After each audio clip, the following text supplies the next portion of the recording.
तर आज आपल्याला आयुष्कामी अध्यायामधील पुढील श्लोक बघायचा आहे. तर श्लोक हा सामान्य विशेष सिद्धांत सांगणार आहे.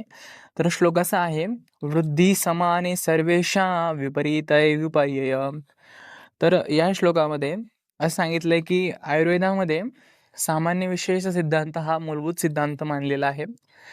आणि या सिद्धांतामध्ये असं सांगितलंय की समजा ज्या दोन गोष्टी आंशिक किंवा पूर्णत समान आहेत, अशा दोन गोष्टीला सामान्य म्हणजे ज्या समान आहेत आणि ज्यांच्यामुळं वृद्धी होते अशा गोष्टी त्या सामान्य, आणि विशेष म्हणजे ज्या दोन गोष्टी एकमेकाशी भिन्न आहेत आंशिक किंवा पूर्णत, त्यांना विशेष म्हटलंय, म्हणजे ज्या गोष्टी एकमेकासोबत भिन्न आहेत अशा.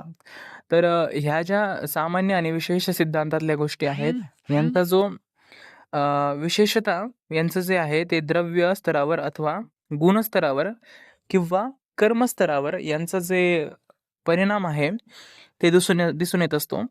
तर यांच्यानुसार द्रव्य सामान्य, गुणसामान्य आणि कर्मसामान्य असे त्यांचे विविध प्रकार पडतात. आणि द्रव्य विशेष, गुणविशेष, कर्मविशेष असे सुद्धा त्यांचे प्रकार पडतात. तर हे प्रकारानुसार सगळ्यात आधी द्रव्य सामान्य म्हणजे काय? समजा सामान्याचं पाहिलं की ज्या दोन गोष्टी आंशिक किंवा पूर्णत साम्य असतात आणि यांच्यामुळं वृद्धी होते अशा गोष्टी. तर द्रव्य सामान्य म्हणजे इथे काय सांगितलं की द्रव्य सामान्य की ज्या साक्षात संपूर्ण जे द्रव्य असतं ते समान असतं. म्हणजे समजा याचं उदाहरण दिलंय की रक्तापासून रक्ताची वृद्धी होते. म्हणजे रक्त जर एखाद्या माणसाला जर रक्त दिलं तर त्या रक्तापासून रक्ताची वृद्धी होणार, अशा प्रकारचं इथं उदाहरण सांगितलं. किंवा मांसापासून मांसाची वृद्धी होते. हे झालं द्रव्य सामान्य.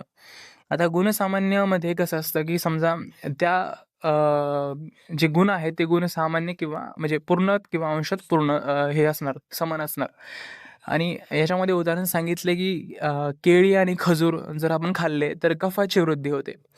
ॲक्च्युलीमध्ये कफ जो आहे याचं पांचभौतिक संघटन आणि केळी आणि खजूर जे आहे यांचं पांचभौतिक संघटन वेगळं आहे. परंतु केळी आणि खजूर यांचं जे गुण आहे जो की शीत गुण आहे आणि स्निग्ध गुण आहे, तो गुण असल्यामुळं इथे काय होतं की त्यांच्यामध्ये कफामध्ये वृद्धी होते. मग हे काय झालं? गुणसामान्य. कर्मसामान्य म्हणजे इथं काही अन्नपदार्थांचं सेवन करणं काही अपेक्षित नाही आहे.